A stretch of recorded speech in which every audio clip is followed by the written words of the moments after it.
All right, everybody, we are going to jump into the live call that was done last night. That was August 2nd on the new Enzolytics Incorporated Discord.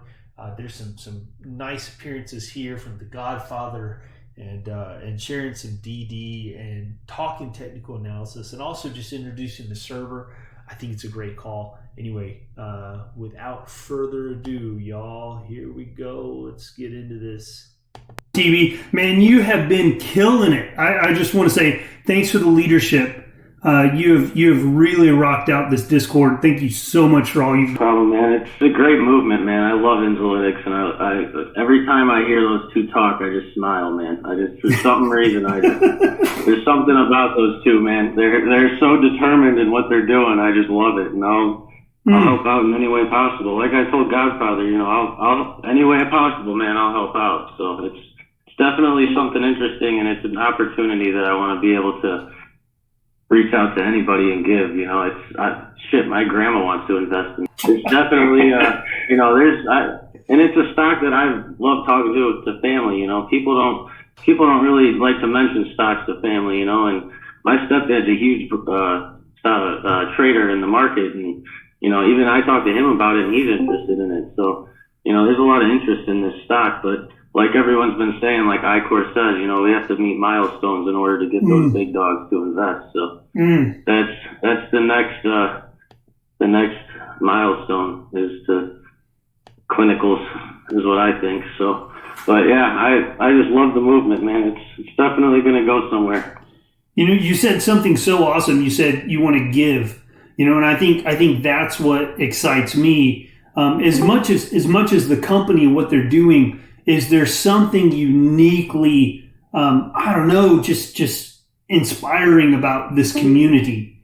I've really done my best on Twitter to make sure that people know the values I'm coming from and where I am. But the thing that's been so surprising is I'm not alone in that.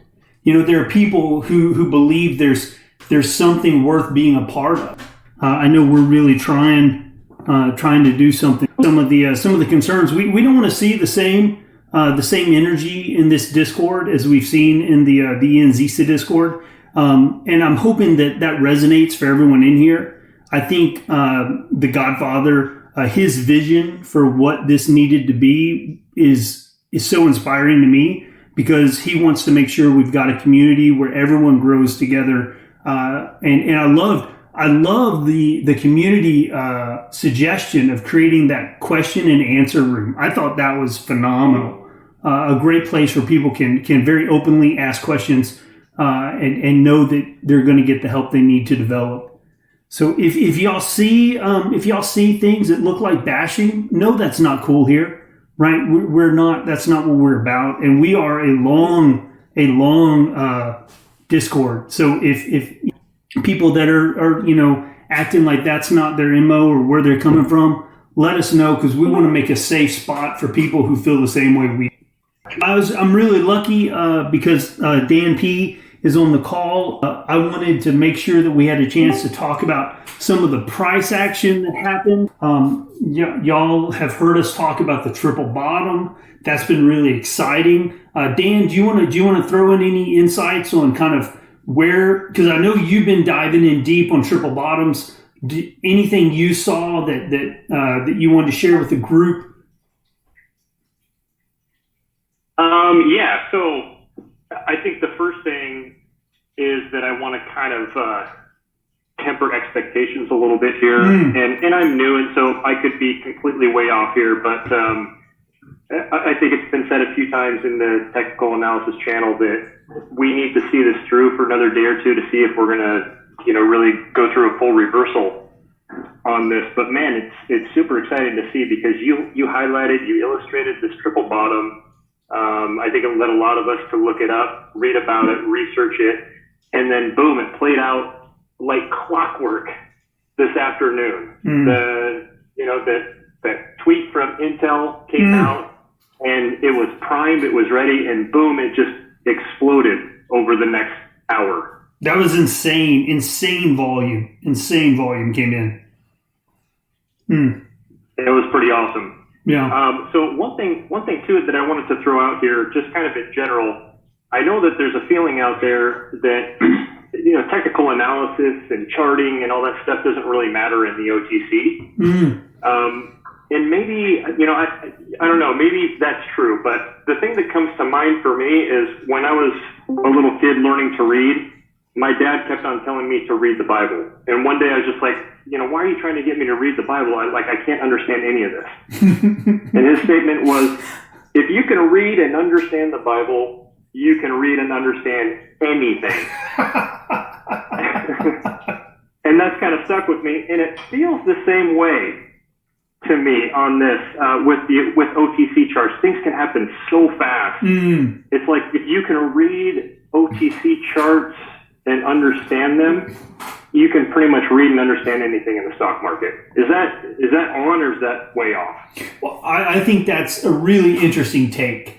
So one of the things, if anyone is wanting to get a better idea of kind of price chart patterns, things like that, go and look at things like ETFs, like sector ETFs. And I know I shared something on silver, and then I also shared something on Bitcoin in the TA channel, because these things, you can max out that the time range and then do a quarterly time frequency, and you'll see these things play. And it seems orchestrated. Like you'll see something that literally is in a downward trend for like years, and then it just swoops up.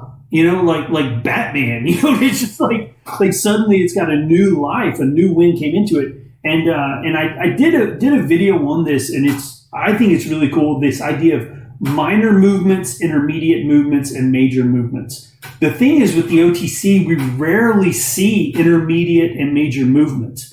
I mean, an OTC run can be like 2 weeks, does anyone, if anyone disagrees with that, this is an open conversation. So I do not know everything about technical analysis. I have my mentors. I know Swiss was on the call earlier, although I believe now he's Stone Cold Mabs. But I would also love to hear from those that I respect and look up to.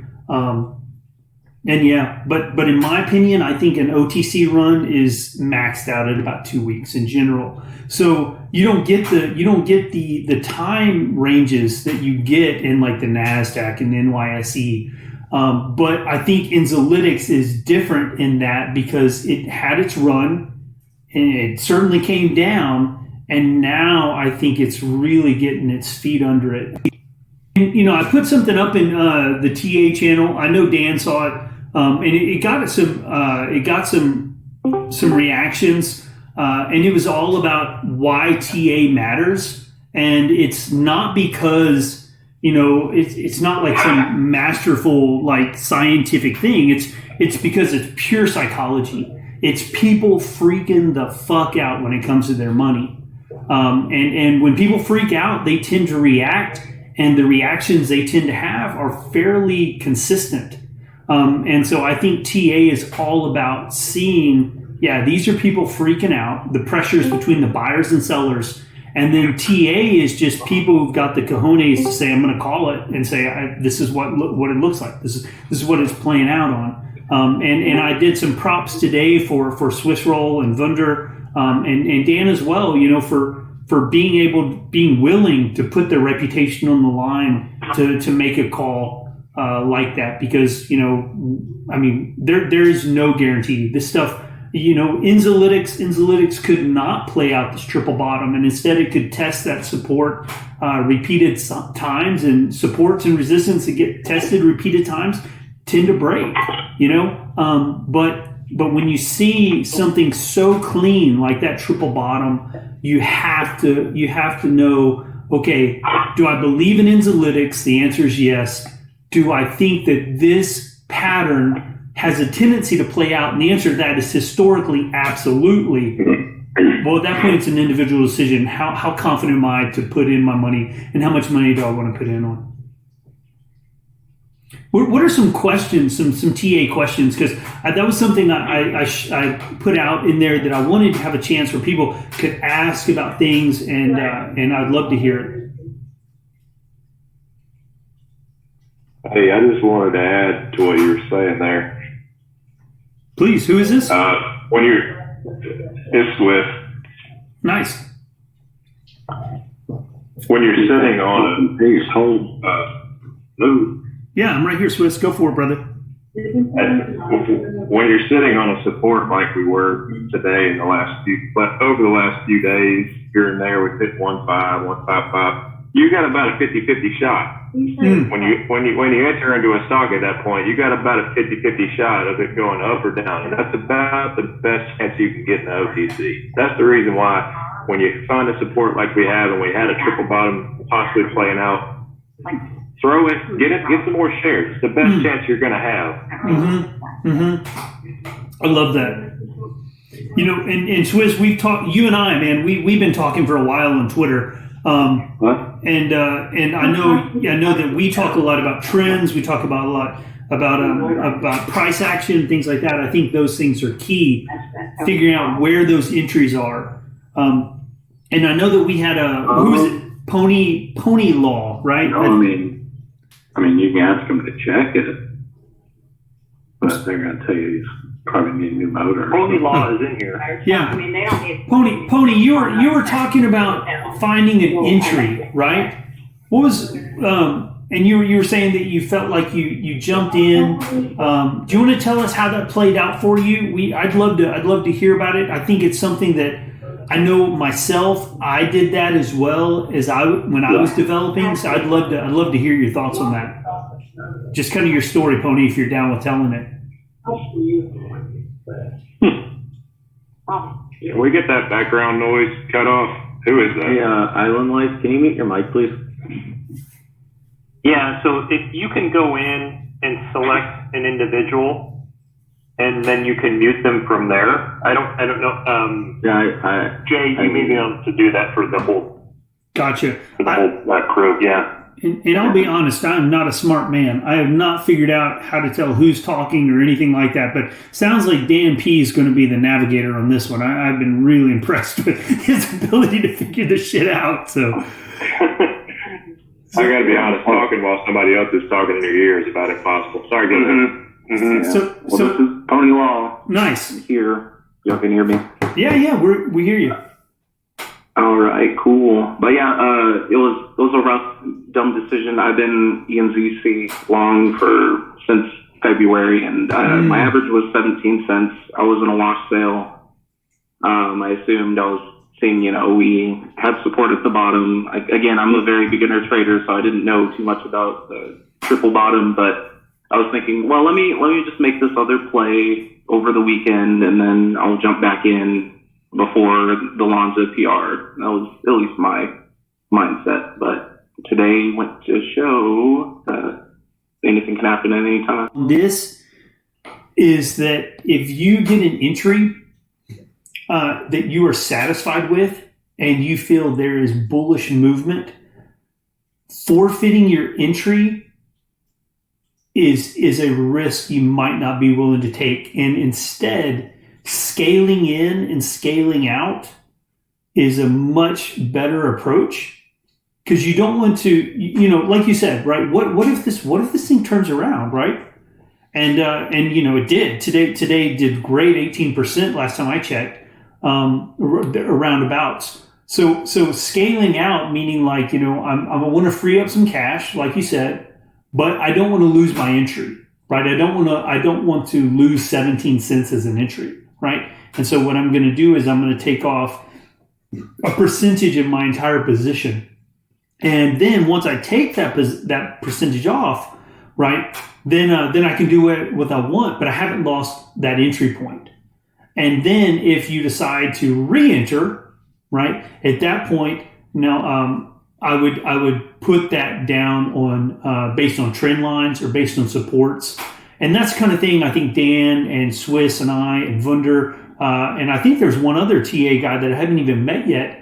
We're going to be putting stuff like that in the TA channel. We want y'all to have a guide, like, hey, this is what we're looking at. This is when we'd enter, and I'm hoping that would help. But I think scaling in, I always think of it scaling in as like, you put your foot in a hot tub. you never jump into the hot tub. You never jump into that frigid pool, because your balls will soak right up, So what you do instead, you dip a toe in, you see how it is, you get acclimated to it, you dip in a little bit more. Next thing you know, you kind of lower your little, duvet down in there, and then you're good. And I think when we take a position on a new stock, we have to scale in like that. And when we want to take some off, I think we should scale out like that. Swiss, are you still with us, brother? Do you have a thought on that? Because I look to you,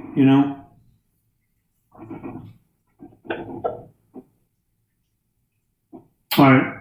We might have lost Swiss. Yeah. There he is. That's basically how I do it too. You got to take profits, man. Even on the stock like this, I mean, you can't marry a stock into OTC. There's too many things going on with it. I mean, you could have PR come out week after week after week, and you got to understand all these OTC stocks have toxic notes. They have debt. Those note holders will sell their shares in chunks. And even when you think a stock's going to run 20-30%, it could be a red day. So take your profits when you can. Don't get rid of all your shares on a stock like this. But, if you had a small port, you need to grow that thing. You got to take profits somewhere. Swiss, I'm sorry, Swiss. You got to do this, Swiss. You got to explain what toxic shares are. Because I did not know until you told me recently. So I'd love to hear you explain if you don't mind. Well, I'm definitely not an expert on that, but you can check out the financials and see basically everybody who they owe money, or everybody who has lent them money. You got to figure when you're a brand new company, you have no revenue, no product, you just have an idea. And that also goes for bios as well as anything else from just a company that makes high-performance, right? So you don't really have a product and you're just trying to get less money. They're going to get the better deal, right? You don't have the cash to pay them, so you have to pay them in future shares, and those are restricted shares, and we don't know when those become unrestricted. We have no way of knowing. Usually it's 6 months, 12 months, 18 months. This is really common stuff. It's nothing that should scare you away from any stock. It's just, it happens, guys. These shares become unrestricted. They use a broker or a market maker to sell those shares. And when you think, why isn't this stock moving? What is the price doing? Why can't we get this thing to move? That's usually the case. They're usually just straight up selling millions and millions of shares. I mean, they have it at 0.001 a share. They're not trying to hold for millions of dollars. They just want to sell their shares and move on with their lives. So that's what's going on usually when the price isn't moving. Hope that answered your question.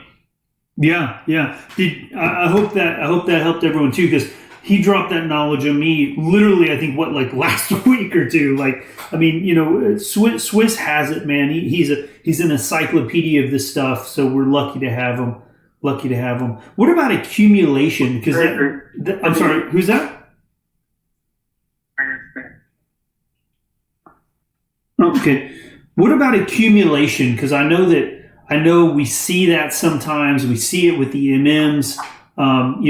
We see like some things where in horizontal or sideways movements, people are wondering, where's this volume going? Because we see the volume come in, but the price isn't moving. Is there, Dan? Dan, is that something that you feel comfortable talking on, or Swiss? Accumulation and when that happens?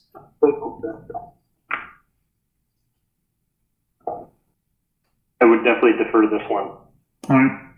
Well, I did a video. Go for it, please. Okay, so you're asking on any given day, we're throwing bids on the ask like crazy. We're slapping the ask and the price just isn't moving. Right, exactly. You got it, my man. Okay. Well, you can kind of tell just by looking at the L2 if you have access to that, which everybody can. You just download Thinkorswim free anyway. You don't have to pay. You don't have to put any money in. You just got to make an account. So look at your L2, and you'll see certain market makers who tend to sit there and just have unlimited shares. It seems like. God, I cannot talk without the background. Okay, sorry. You're good. I'm working on muting, Swiss. I'm working on muting. I can mute him. Hold on. Who is it? I think it's JF. It should be good. Okay, thanks. Sorry, this messes with my brain. It's hard to speak like that. Anyway, so you'll see these chunks of shares they're selling 10,000 at a time, 10,000 at a time, 10,000 at a time. They seem unlimited because they damn near are. When they're doing that, and you're slapping the ass, they're just throwing more shares on that pile, and that's all it is, guys. For the most part, I don't know exactly what they're doing, but I know for a good chunk of it, they're selling off note holders shares. Right. You know, and sooner or later they're going to run out. And some days they let it go. Like on a run like this, if we have 3 days straight with a big green candle, some of these guys are going to take profits, and we are going to go down. Right. And everybody's going to freak out. Hey, we got a negative 10% day. What's going on, man? Well, it's all along. We're looking at long. All these market makers in OTC, they think it is nuts for any of us to want to trade these stocks for more than one day. These market makers do not understand for 1 second why any of us would want to long hold an OTC stock.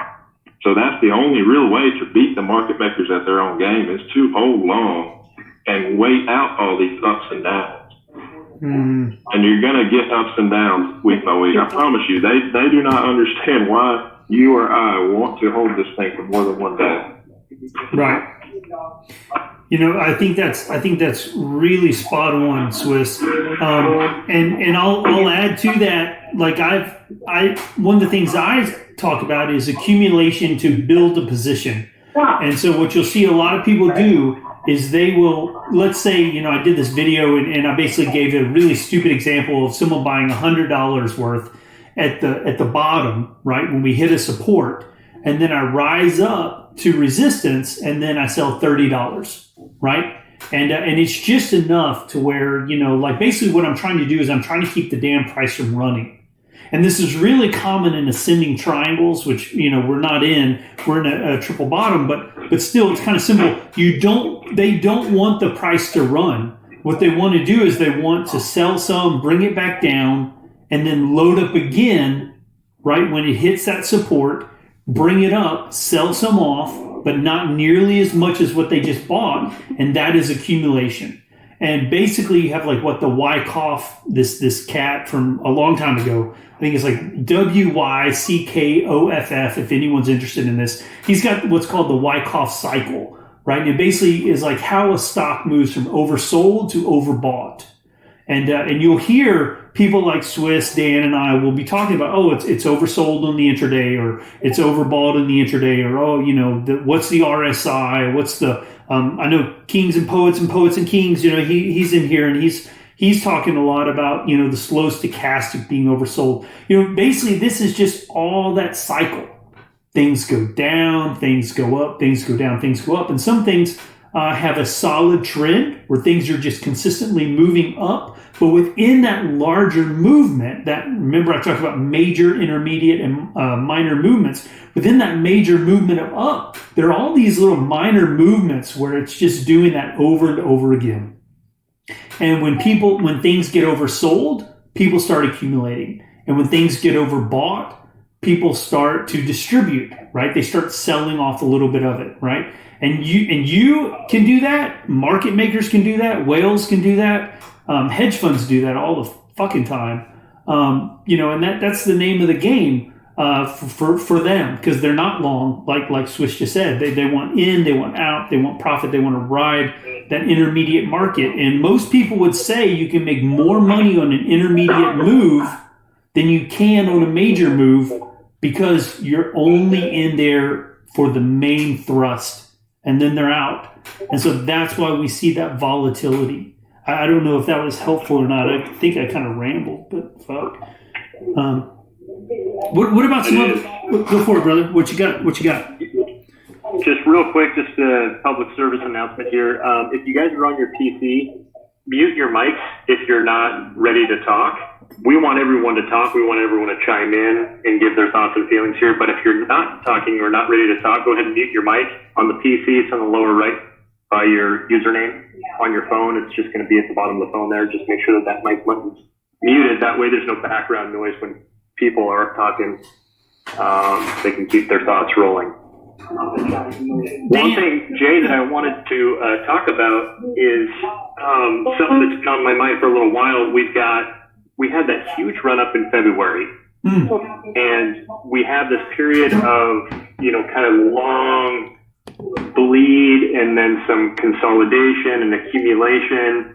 And I've heard people talk about, gosh, it's going to be nearly impossible to have another run up like that now. Why is it so hard the second time around? Does that make sense? Bitterness, straight up bitterness.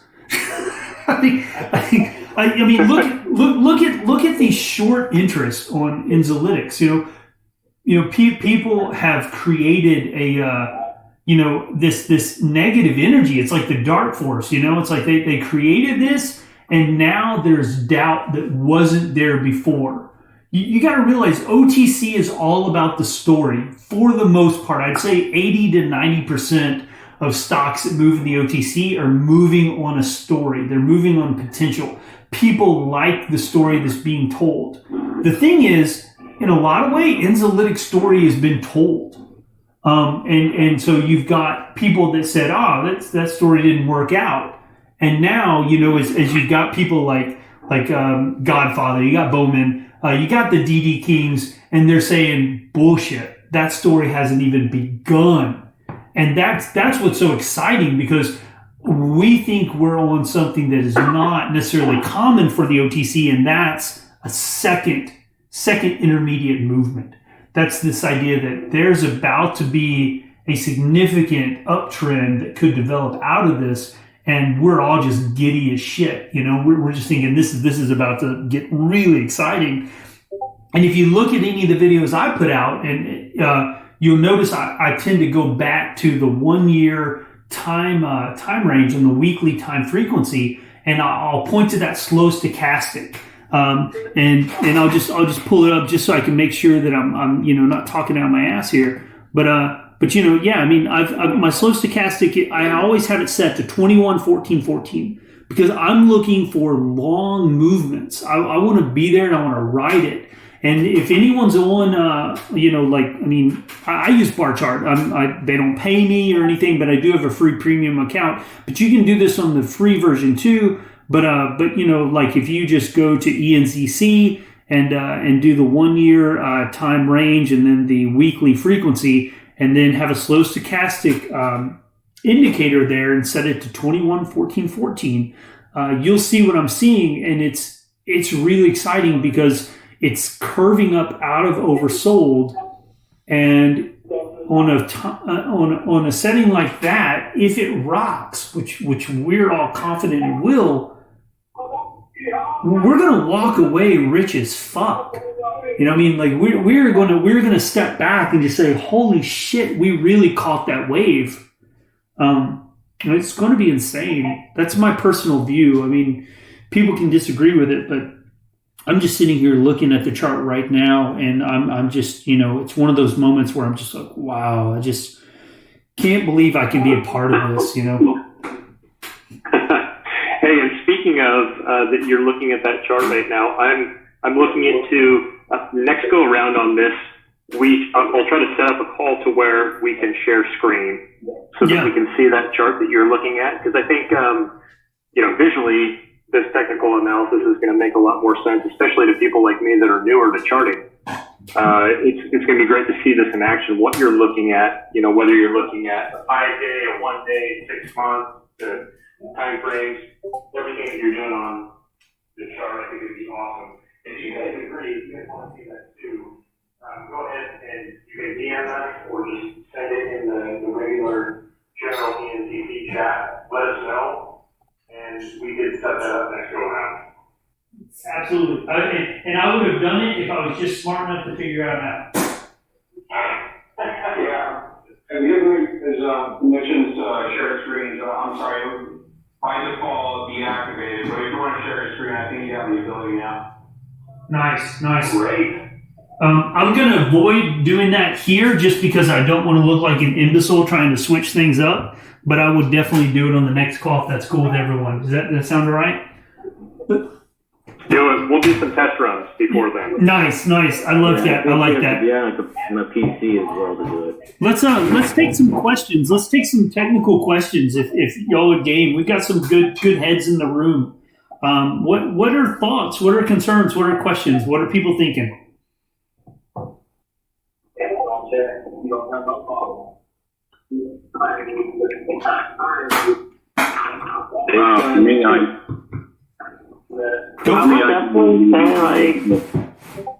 I came into the meeting a bit late. I didn't realize it was going on. I was getting home from work. But for someone that came in late, could you do a quick recap on today? I know we jumped deep, and it looks like there was a nice scoop from Intel. So just a quick catch up for someone that came in late. I think we've been going for about over a half hour. That's it. Yeah. So the question. We did have quite a few people just jumped in. Distributor. Thanks. So the question, For anybody who can hear, could you mute your mics if you're not talking, please?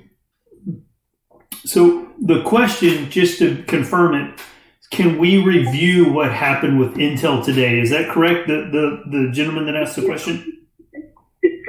Yep. Yeah, that was me. Exactly. Right. I'd love to hand a mic over to one of the DD Kings. I saw a couple in the call. Does someone want to jump in on that, or do y'all want me to handle it?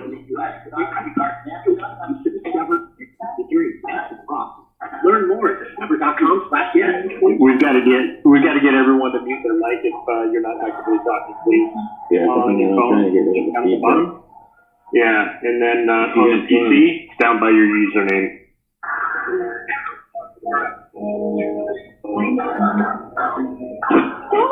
Somebody's watching television. I don't hear that. Okay, we got main Hunter. Your mic's on. We're getting feedback. You can go in and individually mute people if you need to. What do I do? How do I do that? You just select an individual. Tell me who that was. Gotcha. So in order for me to do this, I'm going to need y'all to tell me who's asking a question so that I don't mute the wrong person. So I'm muting. That seemed like that helped. Okay, I think I figured out where the noise was coming from. You muted his mic. Okay. Perfect. All right. So would a DD King like to come in and talk about the Intel tweet today?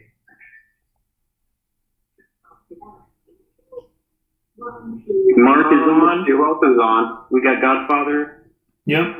Anyone's invited. If a DD King is here, I'd love to invite them. Otherwise, I can answer. I mean, I'll just say a couple of things. So the first thing was, it was somewhat unexpected, right? It kind of came out of the blue because the white papers were published back in March 16th, right? So it's already been well over 2.5 months since the white papers have been gone. And so behind the scenes, that Intel and Enzolytics have been collaborating, right? They haven't officially announced any sort of partnership, but we've known that they've been working together and promoting the white papers, right? There was even a recent tweet. What's kind of special was that when they tweeted out about the white paper, it came from Intel Policy. And Intel Policy, if you guys pay attention, was part of the group where Clifton Roberts was part of, right? And Intel Health is actually a separate group within Intel, right? So all the different Intel Twitter accounts, they're not all necessarily, going with one by one. So I was actually talking to James Hicks, and he was like, hey, I don't think Intel Health is even aware of, the white paper. So that's why I put out a tweet recently, per his request, to kind of reach out to Intel Health and let them know that this is kind of going on. I think, and I actually spoke with Clinton a while back, and he said he was working on socializing the white papers within Intel.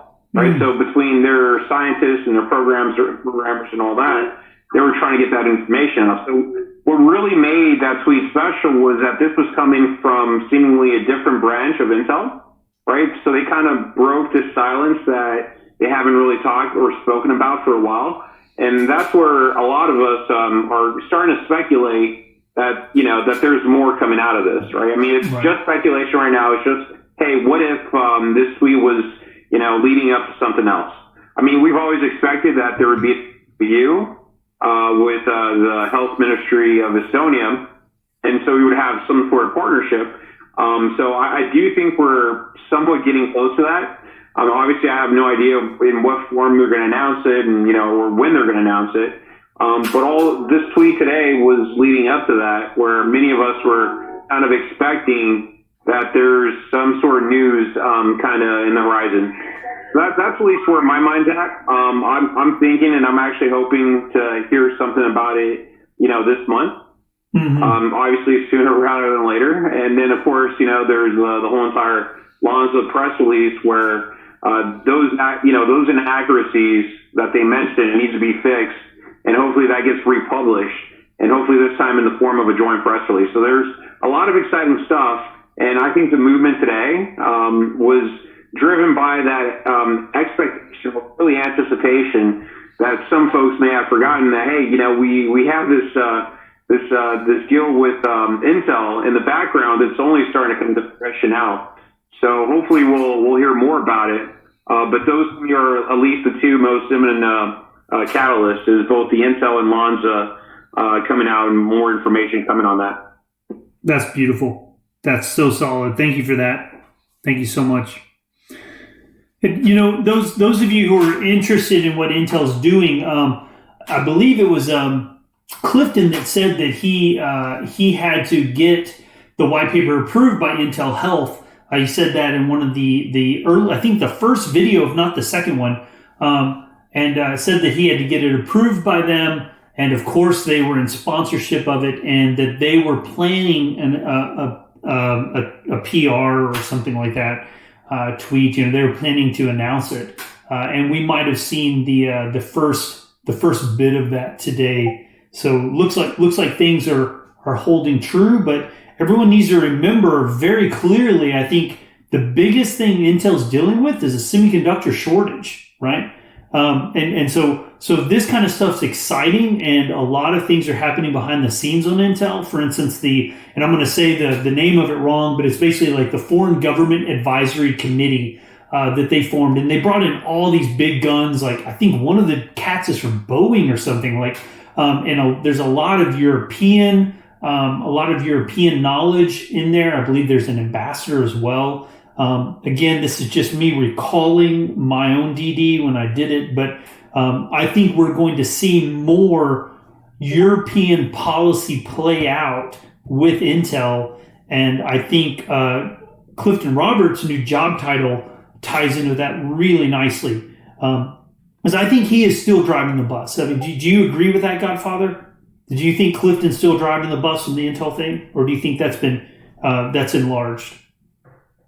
Yeah, I think so. And Clifton recently got a new role within Intel. So this happened last month. So he's now the director of international affairs or something. But it was actually a promotion for him. So he's more elevated within Intel. Right. And since he was already full for a company, I think he's got more pull within Intel as well. So this is globally. So it's not just a regional position or tied to what they call business acceleration before. So now he's got more pull within Intel, and hopefully he continues getting promoted, because this is his second promotion just within this year. Yeah. Right. So he actually got promoted back in March, and now he's at an even higher, more executive level than he was before. It's insane. I mean, talk about mobility, like job mobility. Whatever he's got, we all need it in our own careers. Because, I mean, the guy's moving up insanely. I mean, it's just so impressive. So impressive. Yeah, and he's actually very political, too. He ran for the Humane Party. So I think he actually ran for president as part of the Humane Party. Yeah, and he's got a lot of governmental affair pull. So he when I was talking to him, through Twitter, he mentioned all these things that he was kind of working in the background. So it was really inspiring to know that he's really pushing his weight behind us on all the things that he's doing. So he's quiet right now, but trust me, he's busy out there. Yeah, I think you nailed it. You nailed it because having worked for a corporation and been in those kind of meetings, like those people are doing things. They are busy. They're carrying heavy loads, and just because nothing's coming out doesn't mean it's not happening on the inside. So I have to agree. And the other thing, Stephen, I know you got this, is that his previous title before he became like global director was partnerships. It was partnerships and development on his LinkedIn account, and that would have been when that white paper was being developed. Yeah, no, that's exactly right. So that was the role he started in. He was in before, was that government affairs / partnerships and business acceleration. It was actually a pretty long title. I couldn't nail it down to a couple of words, but he was kind of doing a lot of things behind the scenes. Yeah, very cool. Thank you so much for joining the call. Really want to say thank you. Yeah, thank you for that. And Jay, I wanted to kind of follow this up with some technical analysis from today. Yeah. We've had PRs that have come out recently, right? And we have not seen a response in the share price. And in some cases, it's gone down. What was different today? Like, what did you see in today's chart? Why, when that tweet came out, there was an immediate response. We had a big bounce up. What were you seeing? This is a question directly to me. My thoughts? Yes. I'll be honest with you. My thought goes back to that statement that I made and the message I put out in the TA room, that it is all about psychology. And I think people weren't ready. People were not ready to buy the news. It wasn't at the prime spot. It wasn't at the right location price-wise. And I think this pattern had to play out before some of the big money that's behind this said, bam, there it is. It was prime, perfect timing. It was insane to have a triple bottom and that to come out the next day. There were some shareholders that must have been I know I was giddy. I was giddy as a little schoolboy. I was just happy as can be, and I know others must have felt that way. And I know big investors, big money was there too. And someone messaged out that they believed a lot of the share, a lot of the volume was not retail. And that is super exciting. That is super exciting to think about. That's pretty neat. This is one thing that I really appreciate about what you do on your YouTube page and what you do with your technical analysis is you bring in like the reality of things, psychology, what's going on in trading and with people into the charts and into the analysis. And I think that's when you bring those two things together, that's what makes it powerful. Well, I really appreciate that. I'm going to try to figure out who might be causing the noise there. But can you mute the mic for us? I just muted someone who was unmuted and wasn't really contributing. But I'll be honest. I got to say this is my heart has always been about helping us develop collectively. And, it's one of those things. And like, you can look at my Twitter page, you'll see my pinned tweet. It says it clear as day. I am all about creating a positive community of traders, shareholders, and taking the collective knowledge that we have and learning. And that's why I'm so keen to admit or announce my mentors like Swiss. Y'all are lucky to have him on the call. I look up to this cat with insane respect. And it's so key. It's so important that we talk real to each other, that we understand we're all on the same page.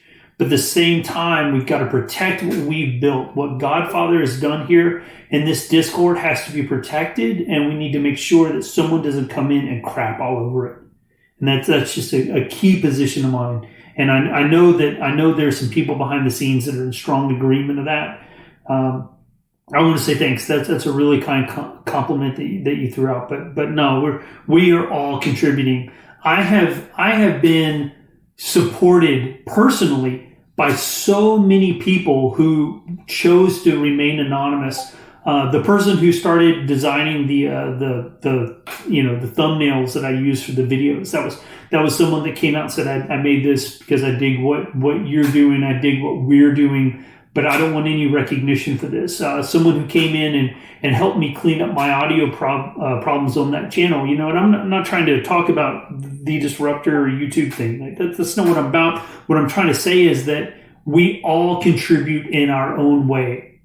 And that's something that I think is just dynamite. I'm so proud. Absolutely. And I think what we saw today too was the power of this whole community and what can happen when something like this comes out. I think 6 months ago, if Intel puts out a tweet like this, by tomorrow it's got 15 likes and 1 retweet. And that's just because family and friends liked it. But we are all actively watching this. Godfather and everybody has come together on this. We're actively watching this, and we're cheering for this. We want this to move forward. We want them to succeed. And I think what we saw, over 500 likes and over 200 retweets. I know Mark's got all the data on this. It's just incredible, how quickly this community was able to spread that word. Yeah. And I think that also helped people to jump in and say, "Oh shit, yeah, Intel is working with them." Oh yeah. I'm gonna buy in. I'm gonna jump in on this as well. Is Mark on the call actually, Dan? I know he wanted to be earlier, but I don't know if he had to take off. But I think what you're talking about is absolutely right. If someone's got the statistics on that I'd love to hear it on that tweet from Intel, and because I saw some really inspiring stuff. Yeah, I know. I saw Vunder had it. Yeah, Vunder had it too, right? Yeah. Yeah, I don't see Mark in here anymore. What I saw, just my own, I love making up fake numbers, so I'll tell you that right now. So don't take this. But what I remember seeing was someone saying that this had been liked more than any tweet on Intel Health Twitter page, and I think that's insane. And someone, I believe, had pointed out a number for Intel, what was the most liked tweet by the entire company. And I remember, Dan, I think that was you. You were saying we can do that. We can hit that. Was that you, Dan? Yeah, somewhere around 1,300. And where are we at now? It's over 500, 577. So what do we? 240 retweets. What do we need to do? Do we need to like it? Do we need to tweet it? Would you mind muting your microphone, please? Who's that? It's Jay. It's Spit that we're getting feedback from. If you can go in SPIT, if you can mute him. Yeah, got it. Oh, he is muted, or I have muted him. Okay, sorry, didn't mean to interrupt. No, you're good, brother. You're good. So go ahead, please. Yeah, so 575 likes and 240 retweets, and this is just from this afternoon. But again, I just think it's pretty impressive. It's really impressive what this community is able to do. Pretty awesome, getting that word out. What do we need to do, Dan? Do we need to increase the number of likes or increase the number of retweets? How do we make this most impressive, in your opinion?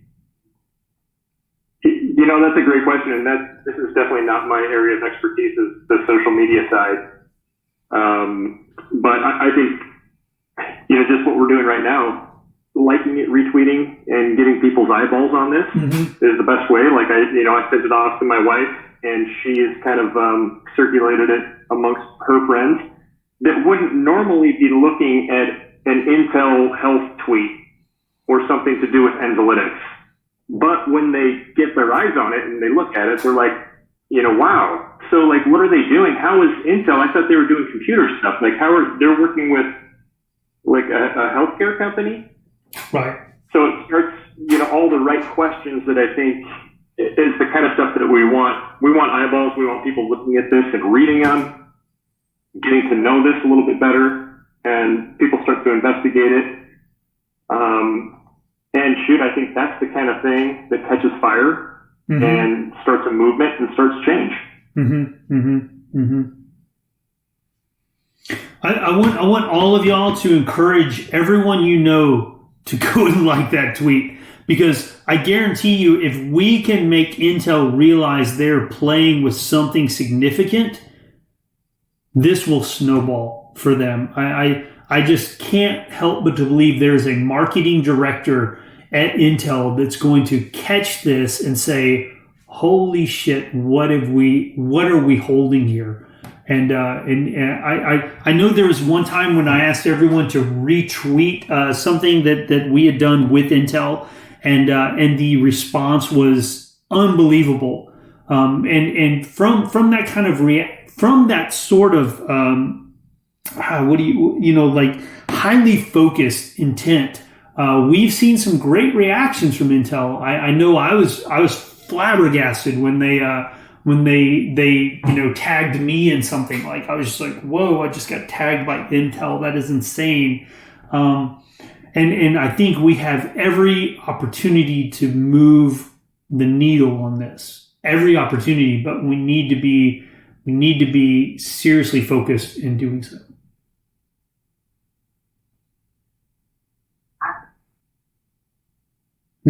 What about other questions? Let's jump into some TA. Come on, I'm looking at a chart. I'm getting excited. What are some questions? TA, technical analysis, price action, where are we going tomorrow? Those sort of things. Yeah, this is A10. Hey, I would just already ask that. Where after we go through, tonight and tomorrow morning with the action that happened at the end of the day today. What are your thoughts about opening tomorrow morning? I love that question. I love it. Swiss, correct me if I'm wrong, but I think I saw Vunder say that he was expecting a downward opening, but then a correction. Am I saying that correctly?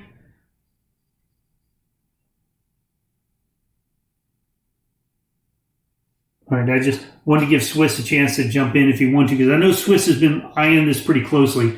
Okay, so here I am. I'm looking at this chart, and the thing that interests me is the upper wick on the green candle that we have today. We have just a delicious looking green candle here for today on the daily. I'm looking at a daily time frequency. If anyone's got a chart in front of them, put it on the daily time frequency, and a lot of times to get that, you might need to look at go ahead.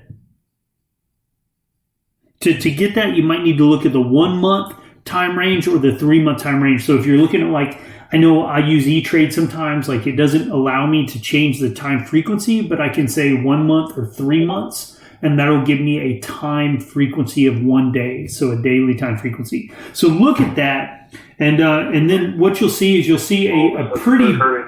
pretty bold, I'm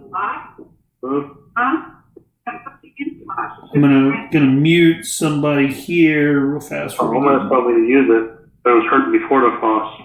Who asked the question? Can you give me a pour in my Advil? I don't. In my pill bottle. I don't want to mute the person who asked the question. So who asked the question? That was A10 that asked the question. Okay, perfect. Yep. Then I'm going to jump in and I'm going to mute this cat right. Well, if you use my pill bottle or the ibuprofen. Hey, TK Money, can you mute your mic? Water? Yeah, it's TK Money. Thanks, I appreciate that. And let me see if I can find him. And then Disruptor. Huh? We didn't find about you? That's it. Come on. Huh? Sorry, this is just taking 1 second for me to scroll through and find this person, TK Money. There it is, right there. It looks like he's muted. Okay, sweet. Oh yeah, you muted his mic. And then when you're not talking, can you mute too? You're having some feedback as well. I'm having feedback? Yeah. Yeah, I was worried about that because I've got it on a Bluetooth speaker because I'm trying to, So my apologies there. Is any if No, not a problem. I just wanted to let you know because we were trying to chat you and it wasn't working. So I just wanted to let you know. Okay. Not a problem. So anyway, so let's look at this green candle on the daily time frequency. It's got an upper wick, right? And I know Dan P's been jumping on candles. He's getting excited about this. You talked about some cool stuff today, Dan. I was really impressed. So when we have an upper wick, basically what it means is on a green candle with an upper wick, it opened, it rose, and then it came down. And so basically, like with a candle, you've got like what we call a body of a candle. That means like kind of the big block, you know. And the bottom of a green one is when it opened. The top of the body is where it closed. And if you have any line that shoots up, that's your wick, and that shows the high of the day. And so it reached a high and came down. Now, that isn't necessarily, in itself bad. I mean, it could have been caught in one of these ebb and flows I was talking about when I was talking about that Wyckoff cycle, and just an intraday time frequency. But with that, there might be thought that it needs to go down a bit before it needs to go up. And so that is highly possible that it might have a downward movement. I'm going to open up the intraday on this just to get another look at it. And, okay, so if I'm looking at this chart at 1805, you've got 4 candles I'm looking at the 5-minute intraday. You've got 4 candles that just kind of consolidated against a resistance, and then a green candle that pushed it way the hell up. And now we've got another 4 candles that did the same. Now the high of the day was at a little bit below 20 cents. And when I look at the slow stochastic on my settings of 21-14-14, we are oversold and overbought. My apologies, overbought and about to come down. We are on the intraday, the 5-minute, we are overbought on the RSI. So there is going to need to be a breather that's highly likely. Now, I guarantee you if Lonza comes out, 6 a.m., 6:30 a.m. or 8 with a PR, I mean, hell, who knows what the hell's going to happen. But if I'm talking about just simply what is historically likely to happen in a moment like today, where we weren't able to end on the daily high and we went down, and these indicators are showing that we might need to take a breather, I wouldn't be surprised if we went down. Now, if I saw, because I've got some candles here with some lower wicks on the intraday, if I went down to 1825 and then bounced off of that, I would feel pretty damn good, because 1825 is where all of these lower wicks end in this upper group. And it's really hard for me to talk about this without showing you, but I mean, it's all, I've got 3 candles here on the 5-minute intraday that all end at 1825.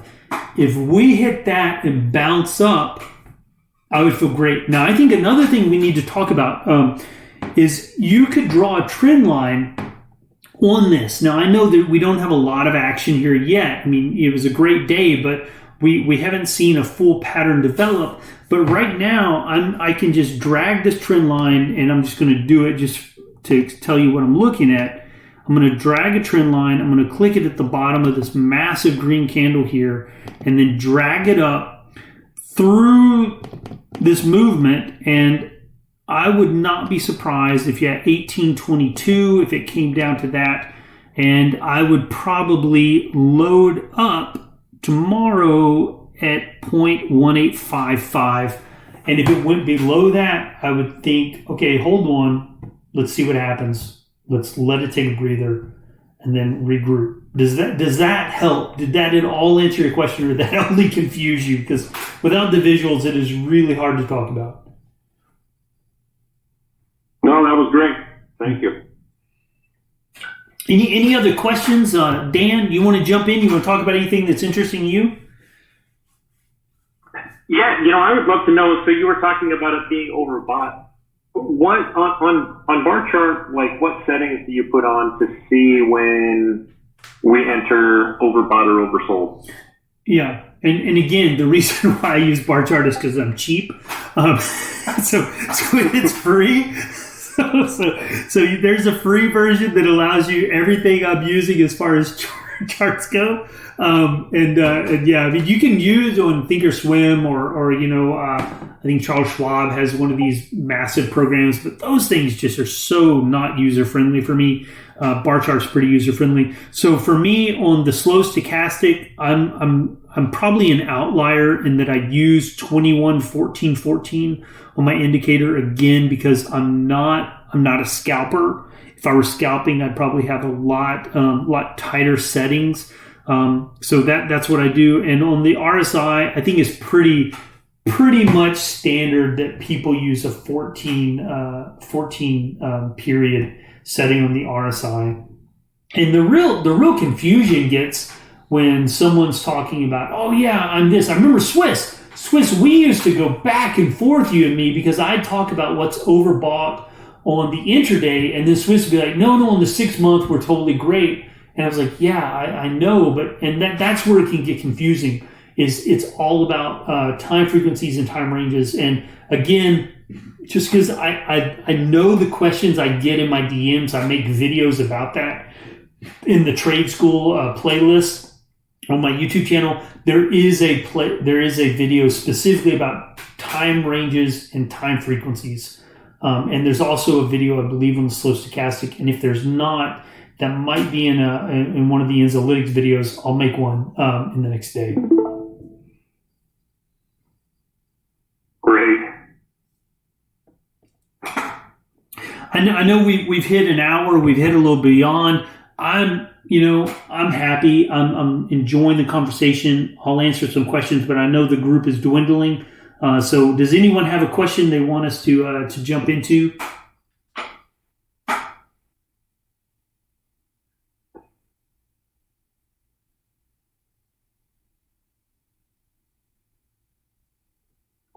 Personally, no, I just appreciate it. Yeah. Yeah, that's what we're here for.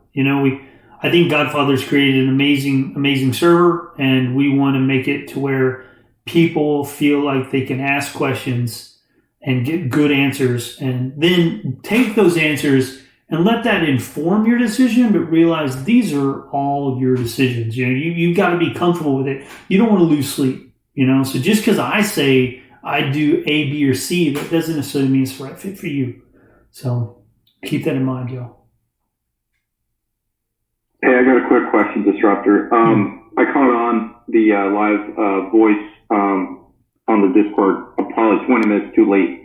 Any way we could kind of, maybe in the future, just kind of have a breakdown, someone could jot notes for the ones that start from start to finish? Sure, and I was going to actually ask a question. By the way, who just asked that question? I'm sorry, just so I know who I'm talking to. That's Gator Nick. Nice. Does anyone in here have a problem if I take an audio recording of this call and put it on the YouTube channel so others can hear it? I think that's a great idea. Especially if we can video record as well. So next time you guys are sharing some of the charts and people can kind of follow along what you guys are doing, I think it's a great idea. But I don't want to invade anybody's privacy. I think that's really important here. Does anyone have a concern if I take the audio recording and put it up on a YouTube video for others to see? How about we do this? Feel free to direct message us, Jay or myself, if you do have an issue. We can either cut that portion out if you jumped on voice, or just do with it all together. But I think pretty much everyone's going to be okay with this, but DM us if not. Yeah. And you also offer the option like a private link as well that we could keep in the Discord, if anything. Just a suggestion, but. Could you repeat that if you don't mind? Oh, I'm sorry. Just as a suggestion, doesn't YouTube, like for anyone that might have a problem, doesn't YouTube offer like a private link that we could possibly keep in the Discord? Yeah, if you all feel like, hey, this belongs to us, I can totally make a video private and just share it within the Discord. And I'm cool with that because, like I said, this is to serve us. Right. At the same time, I do know that we want to see the server grow. So if everyone's okay with us making it public, I'm sure we'd probably all like to see this community grow. So like I said, I want to do what's best for all, you know. So, yeah.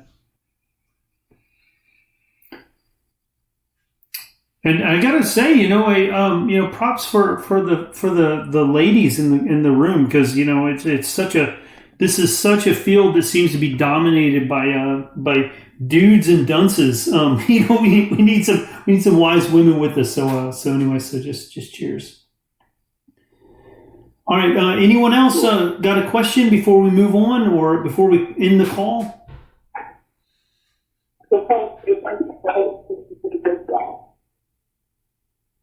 I didn't hear that. Sorry. All right. Can someone help me understand that? I'm getting feedback instead of a clear sound on that. I'm unsure if that was a comment or if it was feedback. Fantastic. All right. Well, that's cool. That's cool. Well, then, y'all, I wish you all a relatively rare Green Tuesday. I know that we would love to see that if it plays out. I think again, just for safety's sake, you know, if I saw a price drop below 15.58, I would probably say what the hoo-ha's going on. And if I saw a price drop below, sorry, my screen just changed. Let me give you guys some quick prices before we end the call. If I saw a price drop below 14.21, at that point I would need to take a breather. It's just you know, I'd need to know if this is a false negative breakout or if there is a downward trend, and that would be a point where you might want to consider scaling out. So anyway, I hope this has been helpful. Can you just establish for the group where support is at? Yeah, thanks. Support is at. Say 14. Yeah, excellent wingman. 1558 is where I'm seeing support. Or is that 1571? We bounced off that quite a few times, guys. So yeah. 14 is a far fetch. Yeah, 1558 is where I'm seeing support, and then that 14, that is the baseline trend that I talk about pretty consistently. Is, you know, I mentioned again, major movements, intermediate movements, minor movements. When we look at Enzolytics, we see a lot of what it would probably be considered minor or possibly even intermediate movements. The only movement that has consisted throughout the entire chart is the baseline. And that is the one that is currently at 14 cents something and some change.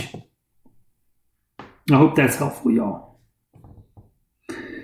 I will also add just, I threw in the trend line here. You know, again, if I hit something like, what is that, man? 1836. If I hit something like that tomorrow, I would expect to see a breather, maybe some mild consolidation. That's where it hits the same price for a limited period of time, and then I'd be ready to see if it runs.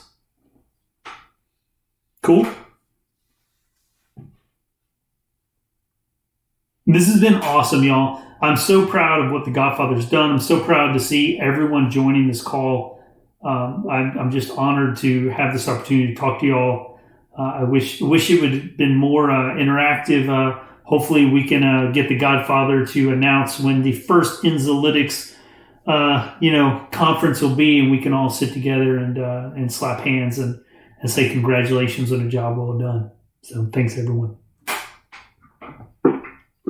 I just want to say thank you, guys. All right. Well, I'm going to sign off, and I will see y'all all at Market Open tomorrow, maybe a little earlier. I'm kind of an insomniac. So cheers, y'all. Thank you, Jay.